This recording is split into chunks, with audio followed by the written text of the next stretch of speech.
The Big Issue. Breaking down the issues that matter. Hello, everyone. Welcome to Leadership Podcast. It is yet another edition of The Big Issue. And of course, the big issue today is the inconclusive governorship election in Anambra State. Of course, as usual, I am your regular host, George Abba. And with me here in the studio, our in-house analyst, Chibuzo Kaibe and Tunde Oguntola. Thank you for having me. Well, the candidate of the All Progressive Grand Alliance, Professor Charles Soludo, is said to be coasting home to victory after elections was declared in about 19 local governments. Soludo is said to have won 17 local governments in Saturday's governorship election in Anambra State. And of course, that election had created panic and tension because people were afraid, following threats by IPOB, that there were going to be a lot of violence in the state. But it didn't turn out to be so. The election, of course, was said to be peaceful and violence-free. Now, we expect the outcome of the elections that are said to be taking place in the state tomorrow in Ihiala local government. Is it Ihiala only? You see, the intrigues that characterized that Saturday governorship poll compelled INEC to postpone, to declare the election in Ihiala inconclusive. But against fears of impending security, the election was said to be peaceful, absolutely free of violence. What actually made the difference? Is it the deployment of security agencies, or what could you say would have made this difference? Okay, thank you very much. I think, first of all, I think the people of the state who are perhaps the most critical stakeholders in the whole process found a way of resolving amongst themselves that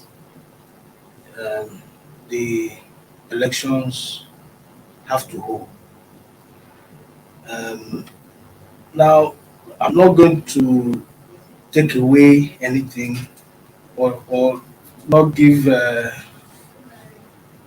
kudos to the police, to INEC, and to the peace committee, because they're very critical role, very, very critical role in pulling all the critical political stakeholders to ensuring that they downplay any rhetorics of violence, and that they came to a round table to resolve to have a peaceful poll. But I also think the Anambra people themselves, I think they were ready to ensure that the process is peaceful, because despite all of the peace arrangements that have been done, if the electorate themselves became unruly, you can be sure that it will alter all of the arrangements that have been made. So first of all, I think kudos has to go to the Anambra people. Now, having said that, the other stakeholders that I mentioned, of course, they deserve a lot of praise for how this whole thing turned out. From the deployment of police and the way they conducted themselves, which is very important. Information we have is that they were quite civil in the way they carried themselves. There was no overhanded, approach to the assignment. They were quite civil, which is a very, very commendable thing. The army, all of the other security agencies, INEC, definitely, because if there was no show of good faith, you can be sure that it would have sparked concerns, and there's no telling how that would have gone. The other set of stakeholders, the political actors, well, politicians will be politicians, but in any case, we still have to commend them for agreeing to do the peace accord on the one, even though some of them were also part of the the crisis we had in the build up to that election. But thankfully, they were able to calm their heads and ensure that the process they don't stoke the embers of a crisis, and they were able to caution their loyalists to be calm. But again, and they have been at this for a long time, tirelessly trying to ensure that peaceful elections hold in Nigeria, and that is the Peace and Reconciliation Committee headed by the former head of state, Abdulsalam Abubakar. We saw how they helped in ensuring that the Edo elections, which if a lot of people feared would be intensely violent, but through their intervention, of course, the intervention of the Oba of Benin, we had a very peaceful election. There was clearly no indication of violence. They also came around this time and they led that process of pulling all the stakeholders together and making them see the reason why this election ought to be peaceful. So I think to all of these stakeholders, they are coming together to make this whole thing work the way it did is quite commendable, and the outcome of that is what we saw, the peaceful nature of the elections. Well, on that very election, the INEC said it was extending voting to the next day, following the widespread malfunctioning of the bimodal voter accreditation system across many polling units. And of course, in what appeared to be a dramatic political vote phase, INEC turned around to say no, the collation of results begins the next day morning because it had resolved most of those challenges that trailed the malfunctioning of the BVAs. How come they resolved it within just a very short space of time? Today?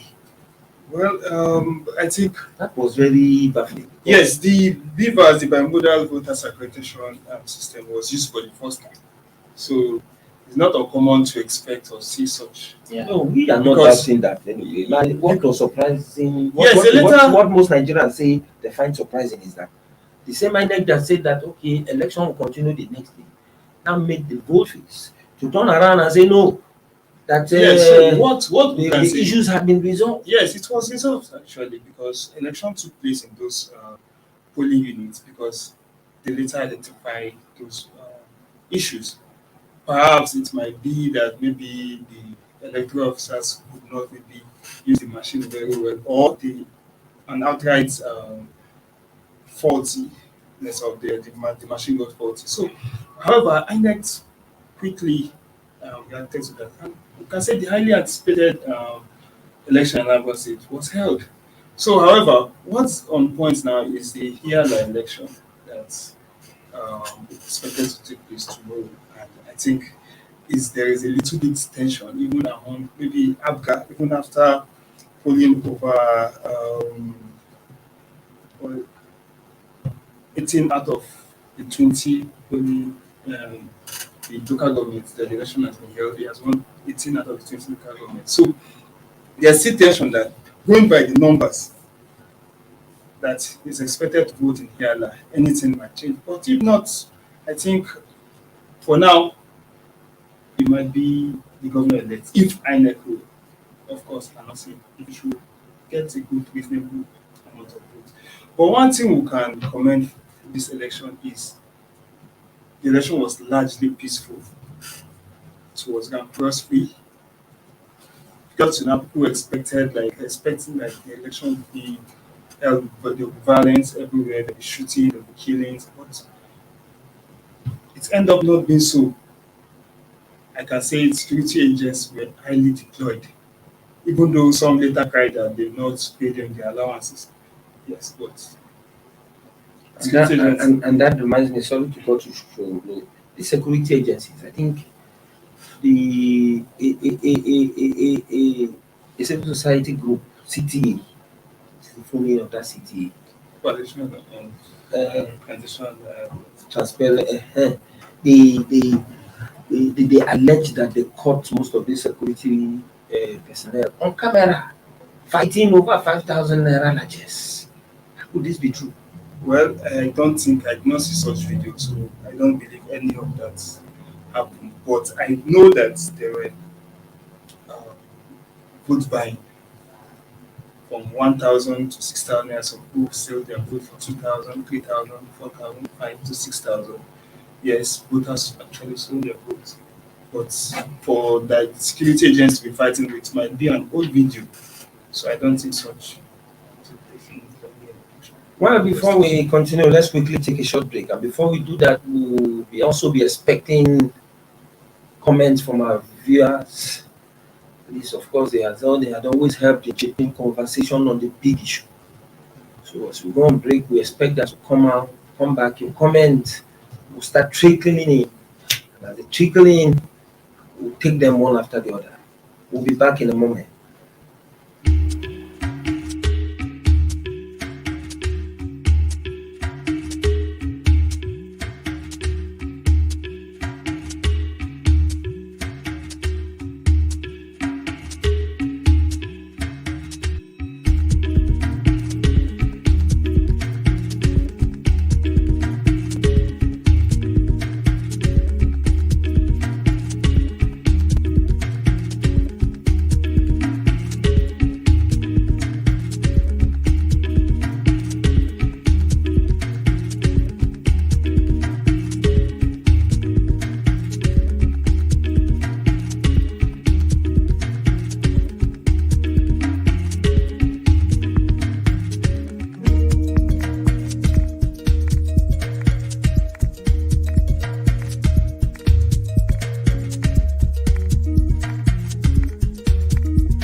The Big Issue.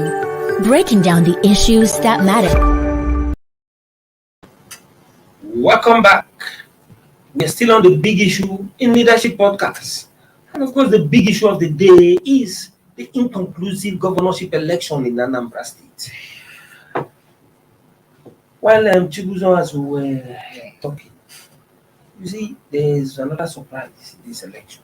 Unlike what we expected, APC was no better in terms of performance. Imagine Soludo getting 18 local government, and then the PDP candidate, what is his name? Ozigbo, getting one local government, and then the candidate of Ifeanyi getting one local government, and the Uba of APC is nowhere. What can you say about the ruling party at the center, losing woefully in Anambra State? Well, my first hunch would be that it testifies to how transparent the election has been, and that the interferences from external forces have not been so transparent or too visible, or perhaps non-existent, because in an election like this, where the build up to this election, there was so much talk about, if elections does not holds in a certain way, it therefore means they are making plans to railroad the APC candidate into office. There were fears of using federal might. Exactly. Concerns of federal might and all of that. But kudos to INEC, because I think it still goes down to the umpire for ensuring that, to a large extent, the vote of the people count. Yes, there are cases of vote buying and all of that, but I think to a large extent, there was also a video I saw where people were rejecting monies. There was a video of some women rejecting monies being given to them by one of the political parties. So I think to a large extent, what this shows is that the people have made their choice.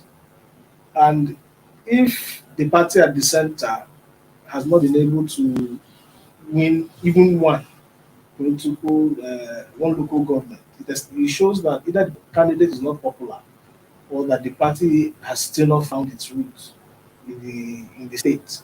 So that goes back to the party to go and reassess itself and redefine, because I know in the build up to this election, when they had their primary, we saw all of the rancor within the party. It's not as if those other parties, in fact, the rancor in PDP and ABGA was even much more than what we saw in the APC.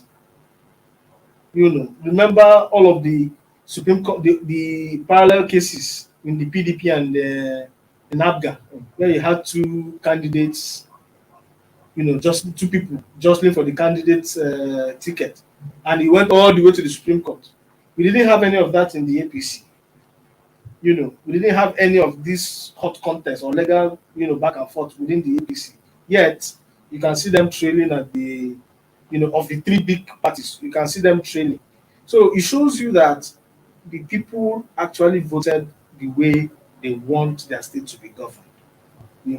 And so for the APC, perhaps they just have to go back and, by the time they do a post-mortem of why they didn't do so well, it might become clearer as to what they have to do next. But let's be very fair with APC. APC is allegedly rigging in this election law. And the returning officer for the Idemili South local government area, Idemili South, Idemili South, Dr. Gabriel Otong, said 41 out of 42 result sheets of 489 polling units were taken away. Is this not enough for us to begin to see that APC was right when it alleged rigging? And of course, Tunde admitted here that they were vote buying. Yes, I did admit that they were vote buying. But I think these are, things that they would have to defend in court. These are things, but the fact that you have an overwhelming scenario where an ABGA candidate took, in fact, it's amazing, just took 18 local governments, and in some local governments, the margin of defeat, there was poor turnout anyway, but the margin of defeat in some places. When looking at the election, right from maybe over the years, except for 2007 election, which was more largely rigged in Anambra State, there have been poor turnout over the years. Well, I think the host still continues with that tradition then, because you can understand in some local governments the number of registered people. If you put that side by side, the number of people that eventually voted, you can see how dismal the turnout is. So when you look at the way the ABGA guy just railroaded the whole thing, 18 local government stretch, might not be so surprising. Interestingly, Aguata, where the three major candidates, Soludo, Ozigbo, and the other Nanduba come from, was taken by Soludo, but you say they are tired of the Ubers. it might not be out of the equation, it might just be one of the, because of course there's no ruling that out because they have a history. They have a history in the States. The Uba dynasty has a history in the state. And if you look at the role they've always played in the course of the state's political evolution, has it been favorable? Your guess is as good as mine. So I think perhaps these are all of the factors that defined or that shaped the way the electorates, came out to vote that day. So I think by and large, there's no time we will have perfect elections. At least we are still in the process of trying to get perfect elections. But I think if you put this side by side, what many observers have said about the elections, I think it's much more favorable than than otherwise. That's the pros. Yes, the pros more than the outweigh the cons, considering the context in which the elections held. So for them to say, "Oh, the election was rigged," is expected. If they have their cases, of course, there's a tribunal to go to.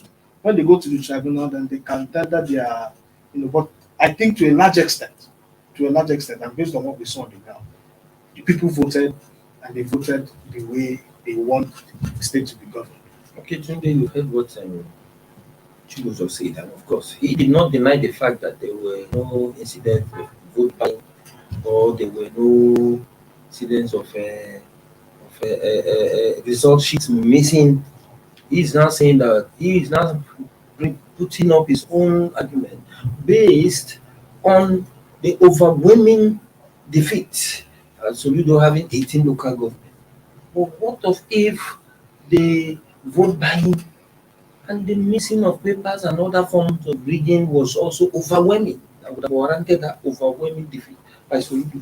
Well, even if it's maybe an examination, someone gets 18 over 20, that's already distinction.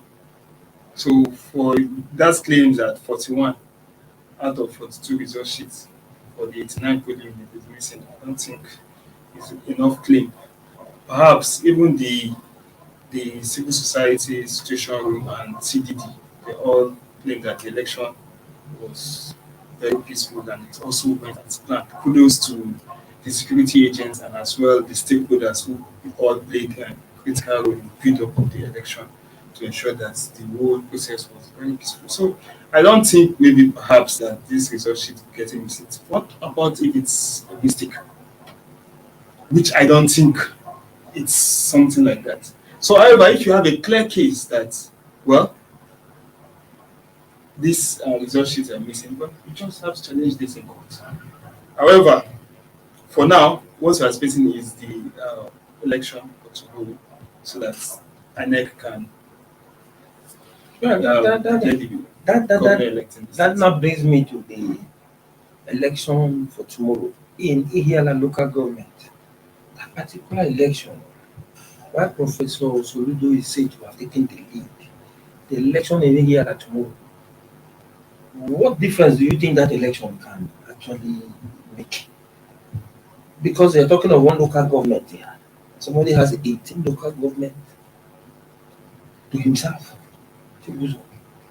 Is INEC, don't you think it's a waste of our time for INEC to think that it should still go ahead and conduct the election in here and local government? Will it make any difference? Well, the returning officer yesterday or early this morning, Florence will be the vice chancellor of the University of Calabar. I think that's your alumni, Calabar. Yes. Romanabatis, Yes. how we chant it Or on you talk of reasonable action when you call Malabar. she was quite clear in really not reasons why there will be need to do a supplementary election. It is for the sake of ensuring that people are not unnecessarily disenfranchised. These were some of the reasons, and that because of that, they will need to do a supplementary election to ensure that everybody is given an opportunity to participate in the process. Now, as to whether the impact that might have, or whether it will change the outcome of the elections, well, if you consider the number of registered voters in that local government and the margin of victory that Soludo has over the first runner, which is The PDP the candidate. PDP candidate. Yes, I think there's about 140 something thousand registered voters in that local government. Yes, as against about 50,000 votes. And so far, Chancellor has scored 108,946 votes. Exactly. So if you put that side by side, and that is assuming, which is a very tall assumption, That's votes they all come out. Government. That they all come out from here to vote, then it's neither here nor it's almost wishful thinking to believe that all of that number will come out and vote for A certain a certain candidate. Because at the end of the day, they're also going to split those votes. They are also going to go spread those votes across party lines. So this is me thinking now. I wouldn't be too sure that it will change the context of it will change the trajectory of the elections with regards to Soludo's victory. Perhaps it might some way alter the second and third position, which seems to be much closer. The 50 and the 42 thing.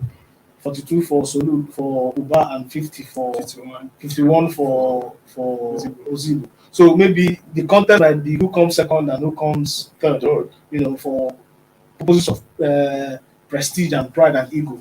But to a large extent, I think it will be difficult to see how this would turn Soludo's victory. Well, this how is it called? The BVAS. What do you think INEC could do now? It has just discovered the challenges confronting this bimodal voter accreditation system. Yeah, I The just machines. feel. What are they? What do you think INEC should do in the future Well, to avoid this kind of I challenges feel they've learned posed their by the lesson. I feel BVAS? they've learned their lesson, and I believe they will improve on the technology. If there are any glitches, we will call on the companies, the manufacturers, to ensure that those faults are being rectified so that it's not, because I believe INEC want to maintain using this Yes. paper machine. And I think they don't feel, I don't feel like there's a going back on this paper machine. So I believe they will fix those faults and ensure that they use it in the next election without issues. Well, Chibuzo, you saw how the election went, and of course, I know that you would have actually made one or two observations. You imagine that next time, if INEC should conduct such election, they should look at certain areas. What actually do you have in mind? What particular area do you think would actually require improvement, Well, I think as was the case in the Anambra governorship election? I think it still goes back to the challenge of logistics. As for the bimodal thing, Tony said, and I totally agree. They will continue with it and they will make improvements on it. It's technology, and this is the first time they're trying it out, and I think it gives some credibility to the process. So we would only encourage them to improve on it. Get more people trained enough to handle the gadget. But I think the major aspect that I would, and it has been a recurrent thing, which is deployment of staff and equipment on site early enough for the elections. It was a serious major problem in this election. And I wouldn't necessarily blame INEC for that because I got to understand that most of the transport companies, the transport contractors who were engaged. But before that, Okay. the election was, I think, one of the most expensive elections so far. Considering the fact that most of their infrastructure were burnt down, Yeah. their vehicles and all their support, they have to replace all this All of them, yeah. before ensuring that proper logistics have been made and voting materials have been transported. And all this. So I believe this selection is not bad. I give an maybe Kudos. maybe let me give them 80%. 80%. Yes, 80%. No, but I still do think that the deployment site could have been better. Perhaps they didn't tighten up the arrangements they had with the transport companies. But I understand that was why some of the people that they engaged to mobilize, to move equipment to polling units didn't turn up. And some didn't even turn up on time. Exactly. But even though there are fears, in the build up to that time, there had been proper security arrangements. The fear could have been addressed properly or differently. Sure. You understand? So if there was a lapse in doing that, it therefore that was what translated to the delay. And that delay could have gone anyway. It could have gone anyway. But outside that, like I said earlier, I think there was a need to commend INEC for daring to push the frontiers of our elections using technology further. Because there's no gainsaying that is the direction we should be going at this point. And that is why it's even interesting that at the time we should be pushing to use more technology. Some people in the National Assembly were talking about not using electronic voting. Come on. INEC has just proven now that it has the capacity to do it. You can imagine that. So INEC has proven yet again that it has the capacity to do a credible election using improved or more technology. Well, that is the much we can take for today's big issue. Join us tomorrow for another edition of this program. Have a wonderful day. Thank you for watching. For sponsorship and advert placements, please contact 080-3688-6158. Last Word Leadership Podcast Studio. You have the last word.